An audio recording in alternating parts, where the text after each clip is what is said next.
Here.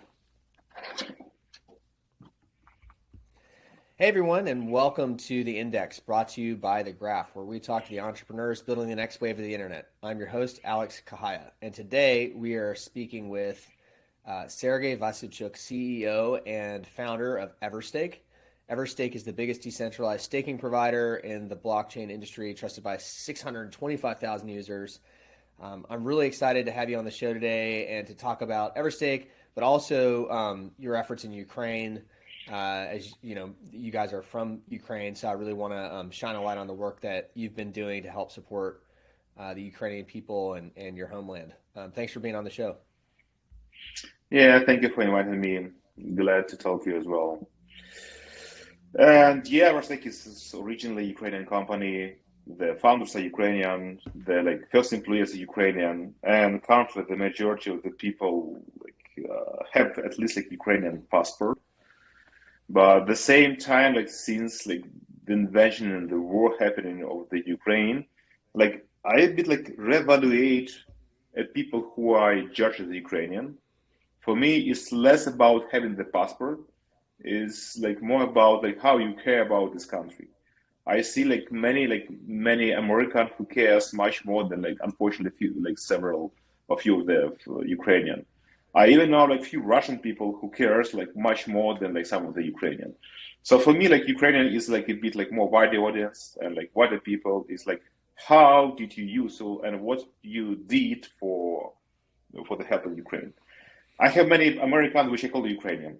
I don't do they like or not, but I generally more Ukrainian compared what they did for my homeland. I love that. Yeah. Can you just give everybody a quick download on what Everstake does? I know I said some of it in the introduction, and then I want to kind of translate that into how you guys have leveraged Web3 technologies to aid Ukraine. But what does Everstake do? What's the genesis of the company? And then let's talk about some of the specific things you guys have done to help in Ukraine. Well, Everstake is a poor infrastructure company. So we run validators in probably all the proof of stake chains. So for us, we don't validate in some scam projects, and we don't validate in few projects that we don't like. So it's probably against of our philosophy. But the main philosophy for us is being useful and being fast. So a few years ago, when I was thinking about how this industry needs to go on, what will be, I have the assumption that in order to gain the mass adoption and to gain the DeFi, the NFT, what we have, all this heavy traffic that currently exists in Web3, we need faster blockchain. And as an engineer, as a software developer, I was just since my institute, I was remember that the speed of the all decentralized distributed system is equal to speed the slowest participant. And I was thinking how we can increase the speed of blockchain itself, because if we'll not be able to increase the speed, we'll not be able to onboard the banking, the finance, and other industries. And then I remember this time that the EOS came, and it was quite fast compared with the Bitcoin, compared with the Ripple, Stellar, Ethereum. It was able to handle 2 transactions per second, and it was near the real time. And those what the trigger for me that, well, if I will be fast enough and I will the increase the threshold of the limit of the standard, how professional block producer, it's called block producer, need to work, I can increase the speed of the blockchain and the industry. And since that we started the race, we have just one KPI for our engineers. We need to be faster. We need to be the fastest block producer in every chain that we are participating. The only things. And we try to do this, and it works. Many of the competitors and colleagues was hated us because we constantly try to include this limit. But it's competition. The more block you will sign, the more rewards you get. So we have the economical incentive to be fast and efficient. And of course, competitor tried to do this because it's clear, like economic incentive, like to not be behind the leader. And I believe we were one of the guys who was like bring a lot of like value and increase speed of the blockchain in general. Now I'm pretty sure that the validator are the core part of the infrastructure and the blockchain itself. So that's why like we validate in blockchain produce, like whatever you call it, in probably 60 with something blockchain, some of them in the mainnet, some of them in the R&D, some on the testnet, some already gone. So probably like the more than 100 blockchains like go through our hands, and we're pretty familiar what blockchain is and what industry is. And Yeah, generally, that's like, really interesting. It's really interesting I'm happy to be here. yeah, you guys are on the forefront of the entire space, right? I mean, you're known as one of the top, if not the top, validators and block producers of the entire industry. And so I know for a fact from talking, because I've worked with like a lot of really early stage teams, and you are always one of the top three that they go to try to get even their test net going. So, you know, like you're like the first validator that they call up and say, "Hey, we're launching this new thing. It's got all these benefits. You know, will you participate?" And you guys seem to always participate, which is really intriguing to me because it means that you are like the top of the food chain for all the information of what's coming and like the new technologies and how and the new advancements in the space. I think that's a pretty incredible position to be in. I mean, case in point, you guys were one of the first validators on Solana, right? I mean, that's because you're always there early at the best place. Well, from Solana, like it has a different like sentiments. I met Anatoly Kovenko. He has like, Ukrainian roots, and like it was some kind of like friendship on this Yeah. like sentiment. But in general, I was expecting something like to happen like Solana. Before that, I was waiting a long time for the Ethereum to become faster. I was waiting for the like Hedera hash graph like to become this like enterprise level blockchain. I was waiting for the Telegram blockchain to happen, but like probably those project was not in the proper place or the condition, the proper time. And Solana was moving like fast. Yeah, I was liking the spirit how Solana team was facing the challenge, and like they don't like waste the time just for the talk or the thinking. They saw the problem, they solved the problem. They see that somebody needs the help, like they provide the help. So they were like very efficient, and the concept of the real time scalable blockchain like likes me. I was pretty sure that we need this type of a solution. So that's why like, I was in the early beginning, and it's quite important to be in the early beginning because you have some competitive advantages. Because if you have the mainnet, you probably delayed already because you need to train your people. You need to understand the spirit of the project, the technical side of the project. And I believe it's not possible like to just come, then the mainnet is alive. So what you did, like there is no like the Institute of Blockchain. There is no like the space, like or like some I don't know place that people can educate the DevOps engineers to validate the Solana. Yeah, you need to do it on your own.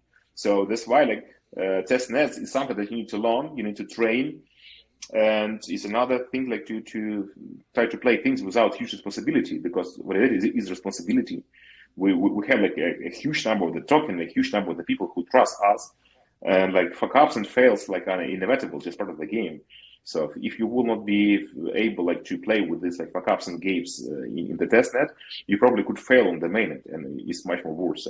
So for us, it's not about like do we like or do we have the strategy like to participate in the testnet? Yeah, you are obligated. Like there is no other chance if you want to be the professional validator and to be responsible validator. So it's just like be useful, be responsive, be fast, be responsible. So the strategy is quite simple, like nothing complex here. Yeah, I think it's a great insight for people listening who are looking at how to get into this space, whether they're a professional validator or they're a community manager or they're like in business development, like whatever their role is that they can play in the ecosystem. What I have found is that the best way to get it to break in is to just try to create value and to do so as early as possible, you really have to earn your way, right? It's not, there are no free rides here, right? Like I think people kind of have this idea that like, oh, you can just turn on a validator or you can just like buy an NFT and you'll just make a lot of money or whatever it is. But that's just not the case. I mean, it's just like any other business, any other market opportunity. You have to get in and work and earn your way to develop the expertise.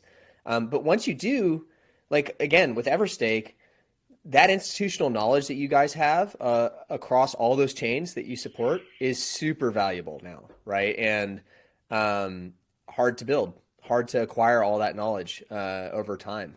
So very very cool competitive advantage you have. I'm curious to learn more. Can you tell me a little bit of the story of like Everstake in Ukraine and the war with Russia and Europe? I know that there was a lot that happened when the invasion first happened to get your people out. And I know that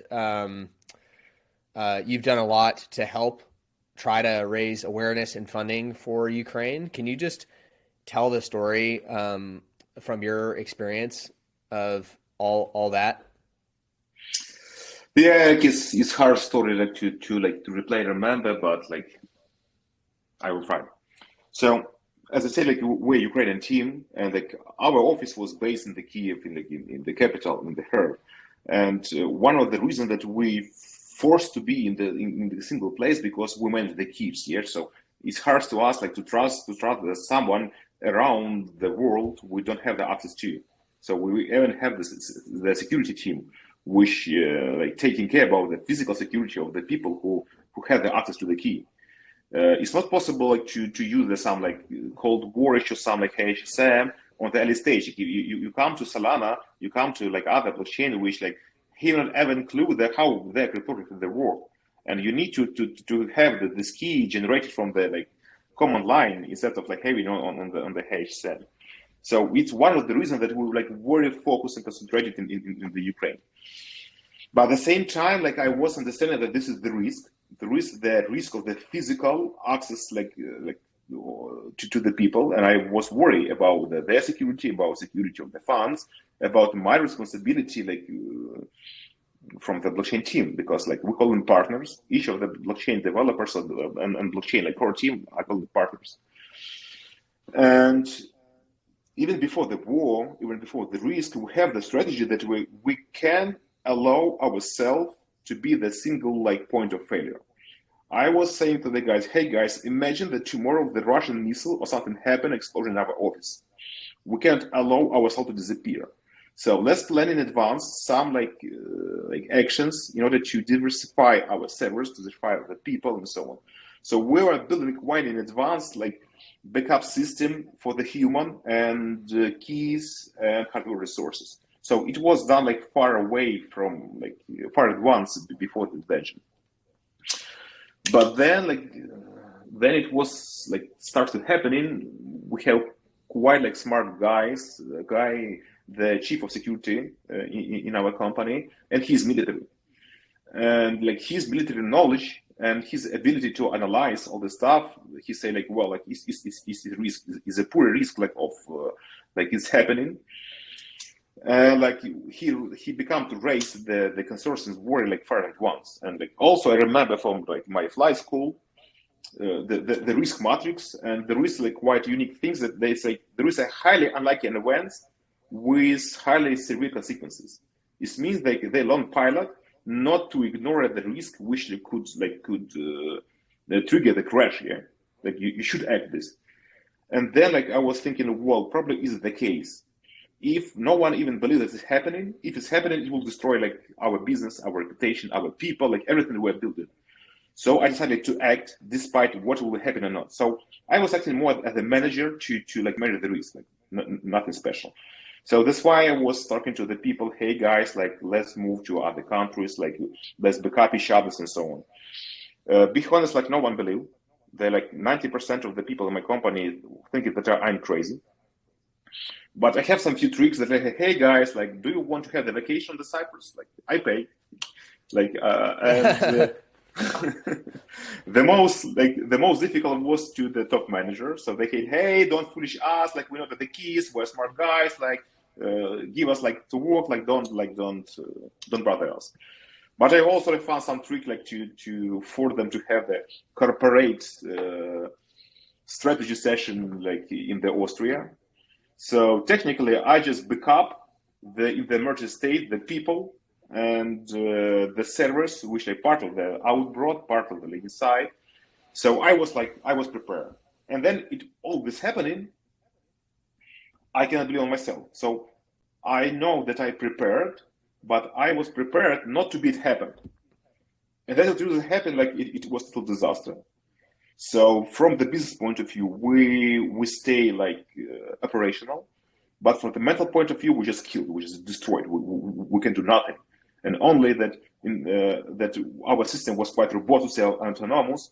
This system was like working on the idle like mode without the human intervention, because all the human was just like mentally destroyed. But then I never like forget this case, like Anatoly. When you say mentally destroyed, you mean after the invasion, everybody was just devastated and they were just like unable to work, depressed, just like you cannot do devastated. nothing. You understand the part of the people like inside the office, like my parents there, my relatives here, and it's not about the all Everstake like was outbroad. So big part of the people was staying in the Ukraine. Some of them like did not refuse, like they refused like to relocate, especially guys who have the keys, the wife, and so on. So it was hard, and like 5 people from the Everstake are still fighting on the front line. So like they currently like fighting.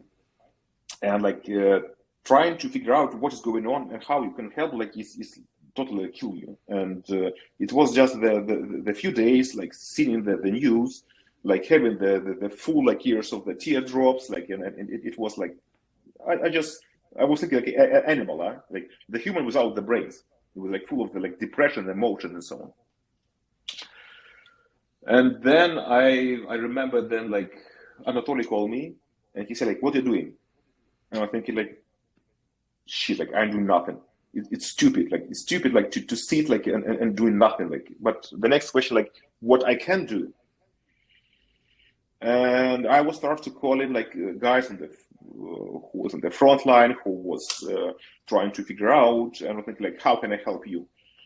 They say to me like, we need money. We need money because we need to supply the bulletproof helmets. We need to buy this and this. Like we don't have like a lot of things. Like the country wasn't prepared. Unfortunately, no one believed. Even intelligence and the government was not like believe. The part of the American like and Western people didn't believe. So it was a real shock. And okay, I just think, well, in this period of the stress, you couldn't expect from the human to be efficient. Is something that the human hadn't experienced never before. You can act efficiently in something that you have experienced, like the good experience. So I judged that like crypto and managing the crypto is something that I'm good in, and I can do this even without like using like my brains, which was totally like destroyed for this.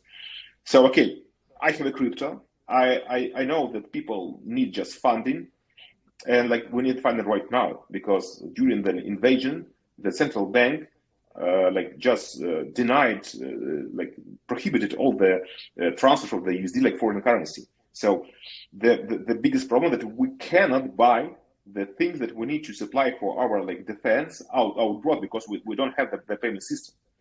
And he like, okay, first I know like this is crypto. We were very efficient, like we were able to buy some supply like in the seconds, because if we do it like with the banking, it could take like days, weeks. We don't have these weeks.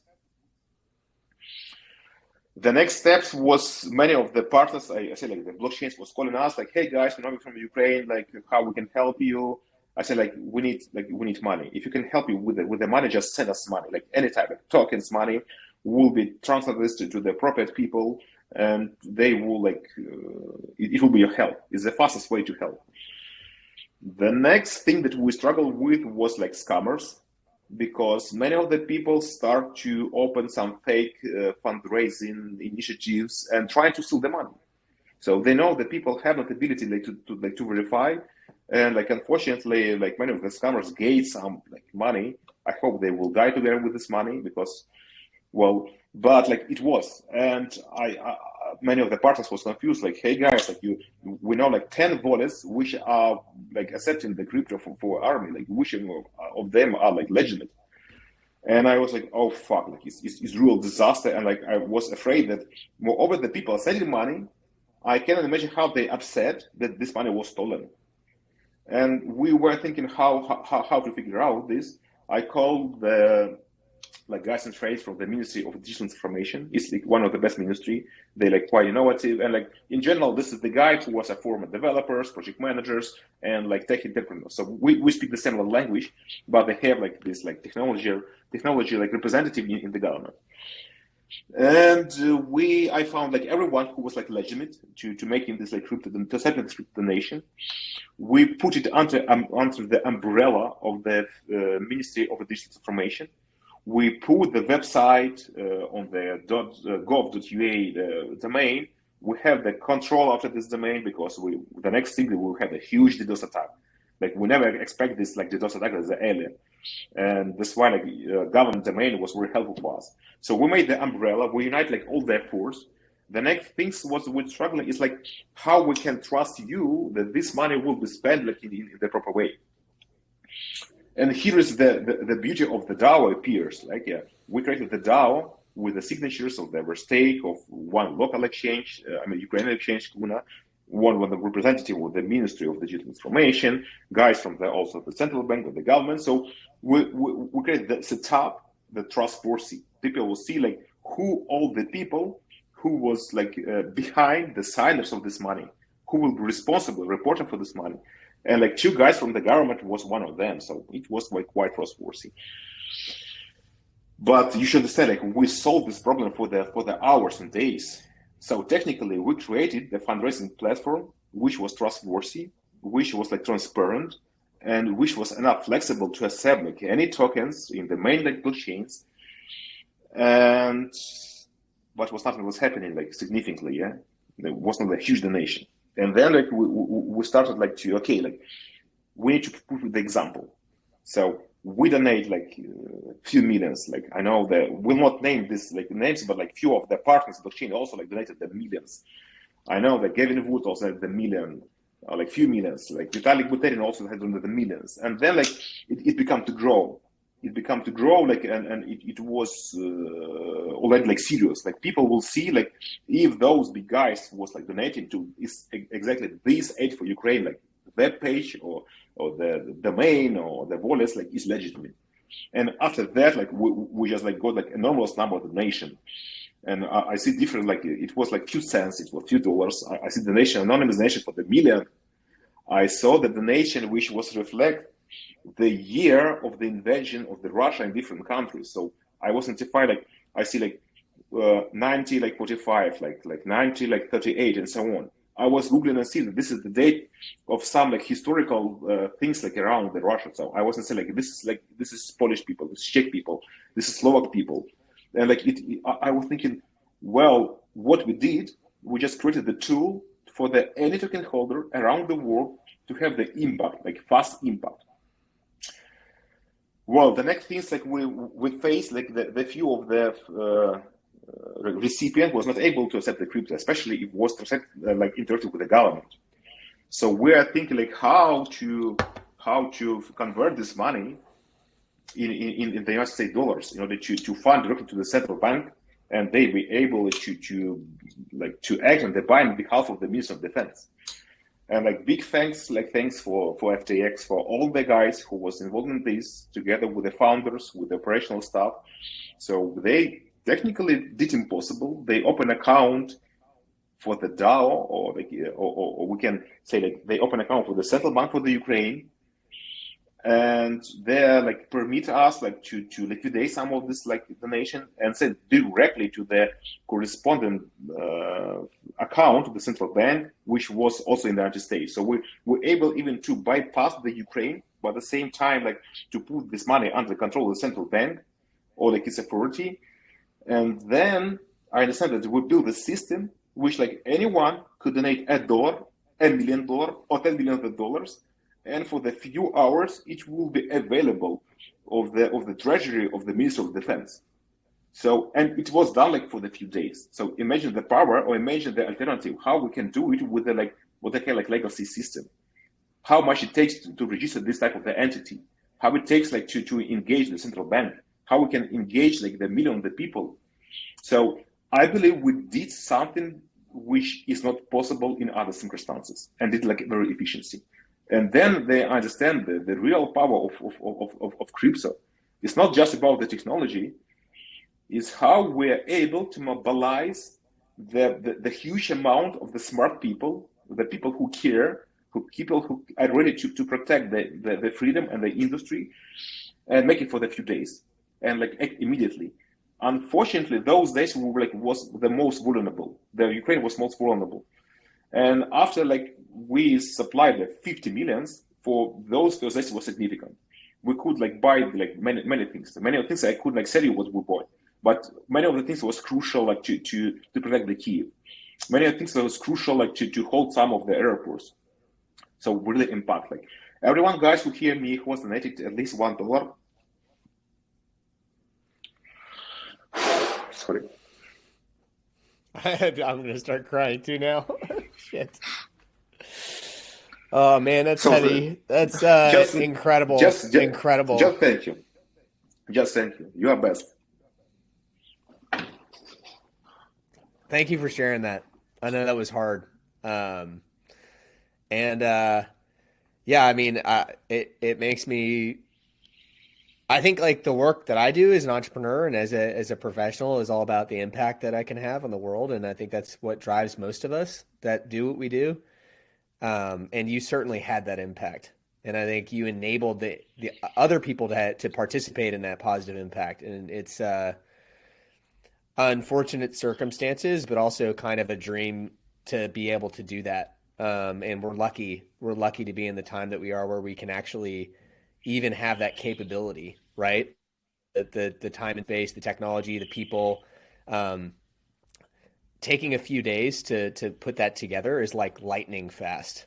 And it wouldn't have been possible without your efforts and without the efforts of a bunch of influential people in the space. And it like my wife and I donated too, and through the Aid for Ukraine process that you guys launched, and it was really comforting to know that it was going to go to the right place. That made a huge difference for us because we were trying to figure out how to help. And it also, just hearing you say the impact it had, like I hadn't heard yet, I mean, I assumed it went straight to the front lines, but you don't know what that means, right? Like hearing what that means, like this money like helped save an airport, right? It helped protect key parts of Kyiv, right? That's really, really important. It made a huge difference like your work made a huge difference in people's lives on the ground. And I hope that we can continue. I hope people who are listening to this are inspired to contribute in whatever way that they can, because it's important. This is not going back to how you started the show, where you're talking about who is Ukraine, who is actually Ukrainian.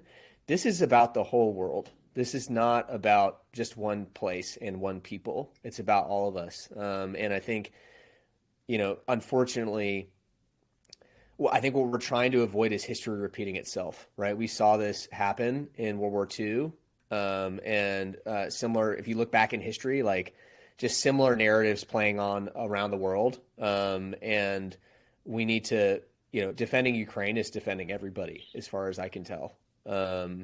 So anyway, I appreciate you taking the time to share the message, to share the story, because I want people to hear it. I want everybody who listens to this podcast to really take into heart what you have been through, what your team has been through, and what your country has been through, and to decide to do whatever they can to help. If that's retweeting this episode to other people, do that. If it's donating through Aid for Ukraine, do that.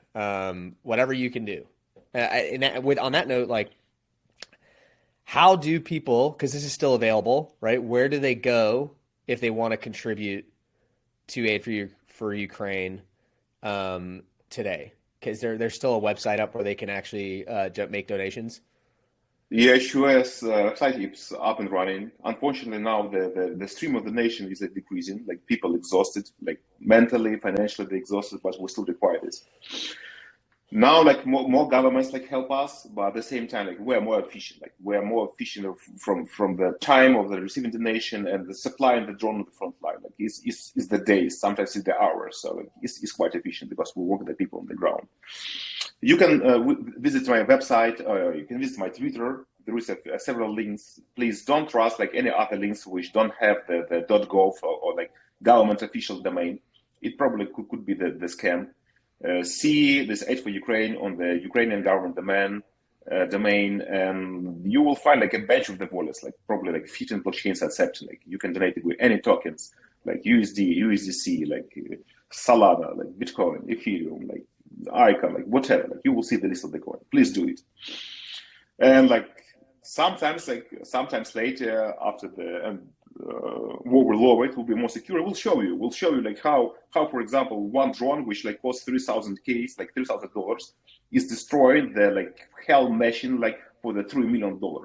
So the conversion of this money, like we're talking about the numbers, like is super efficient. Nobody can expect the civilian people using like civilians like stuff with like untrained to struggle with the like huge military machine could be so efficient.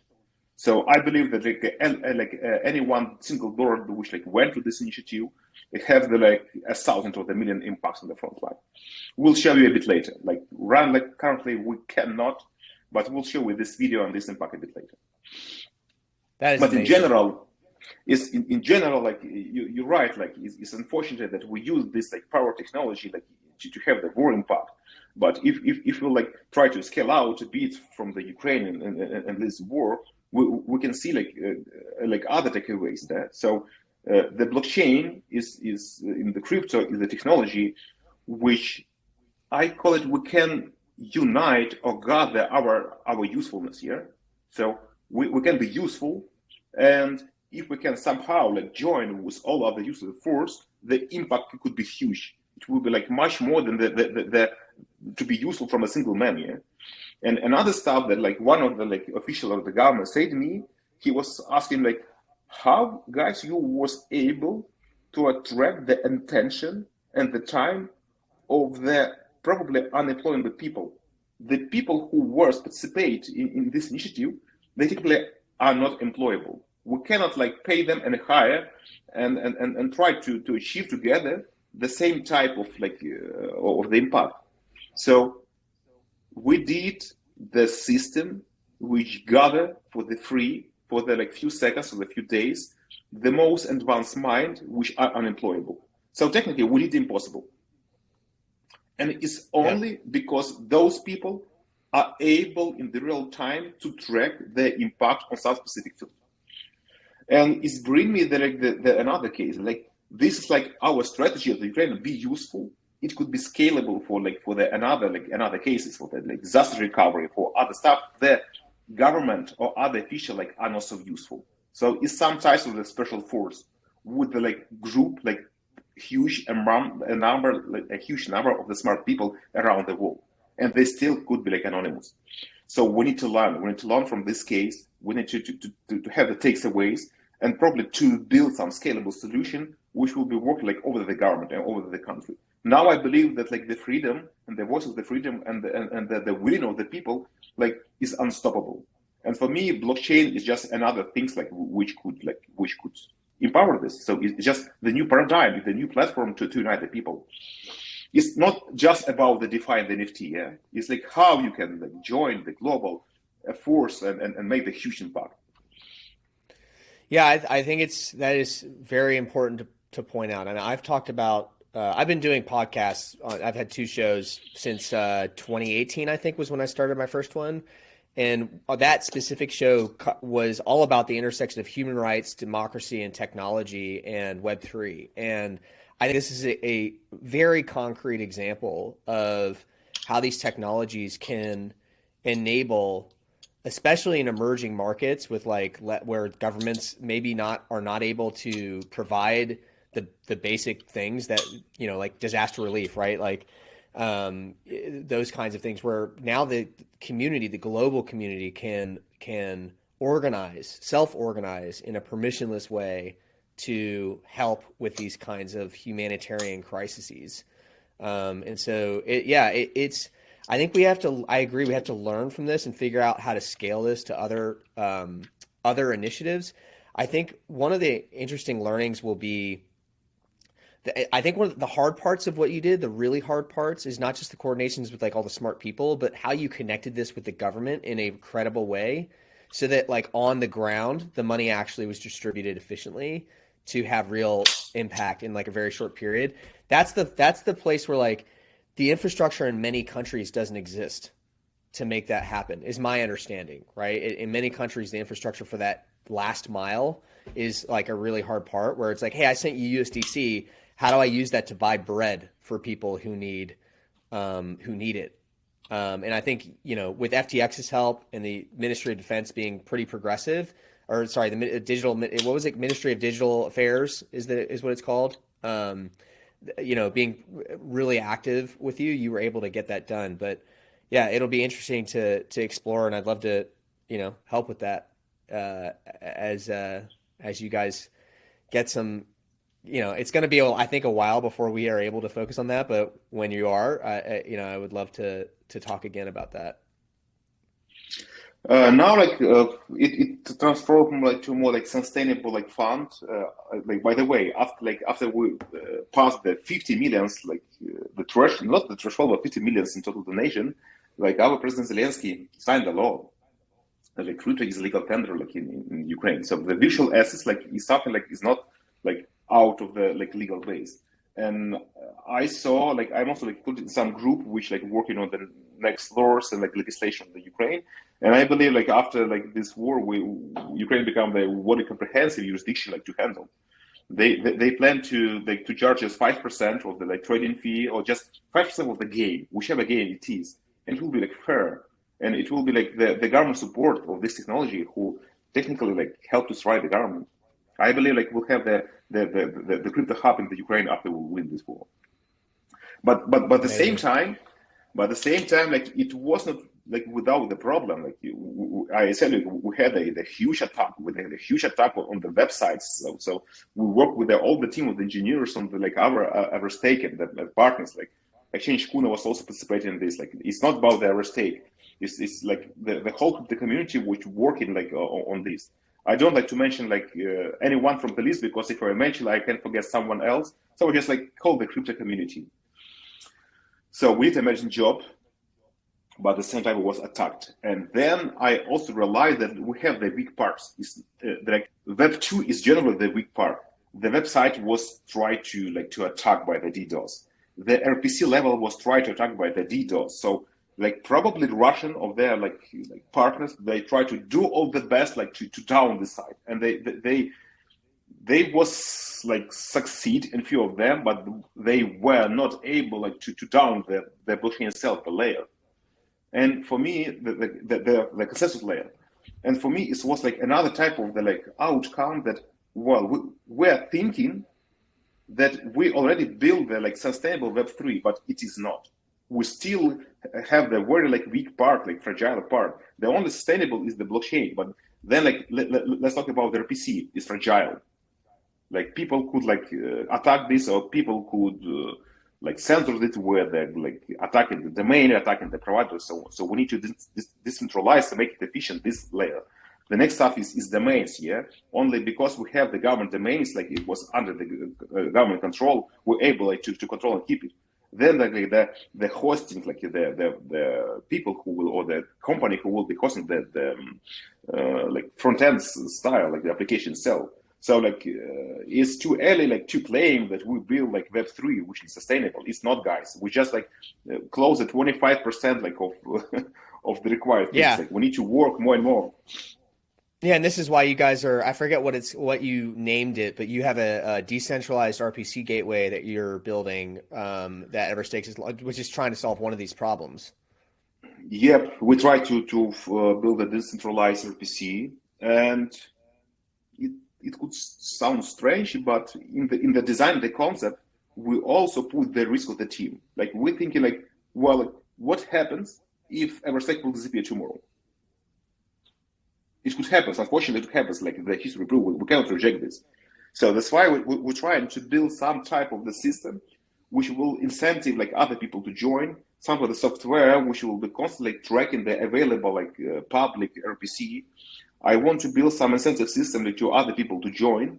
And what's happening, like in any case, like in disaster recovery, we have a sustainable like RPC gateway which can empower the application, the three application to resist. Because like in case of the attack, it's the next layer to attack. We want you to make it happen. If I will be able like to be the part of the decentralized, sustainable consensus level, I will be involved in being the part of the decentralized, sustainable RPC level, like at least I can say for myself, like my life is not like lasting like useless. Yeah, I bring some useful and bring some value for this stuff. If I will be involved in the half like of this achievement, I will be the super happy and the most happy person on the ground. Amazing. So we're at the top of the show here, and I always ask the same question of every guest. But like, what have we not talked about that you would have liked to discuss, or what haven't I asked you that I should have asked? Probably all the people, many of the people who like listen to us have some doubts, like especially in this market, like do I in the right place what I'm doing? Maybe I'll find like another place. No, guys, like you in the very proper time, in the very right place. This is the place you can contribute to make the real impact. We're just in the beginning. We can build the next level of the web. We can build the next level of the government system. We can build something that we cannot imagine. Like after my experience, then this technology like allow us like to survive like my country, to survive like my company, and to done them possible. Like don't have a doubts.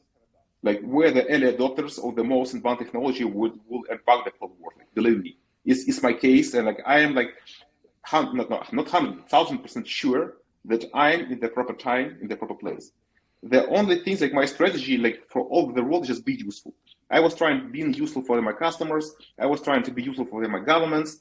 And like if you are useful and really useful, you want to be useful, you will find the resources. You will find the investors. You will find the customers. You find like everything. Just be useful here and have no doubts. Like we're in the proper place. Let's fucking go. What a great note to end on. I couldn't agree more. Thanks so much for being on the show. Thank you. Thank you for hosting us.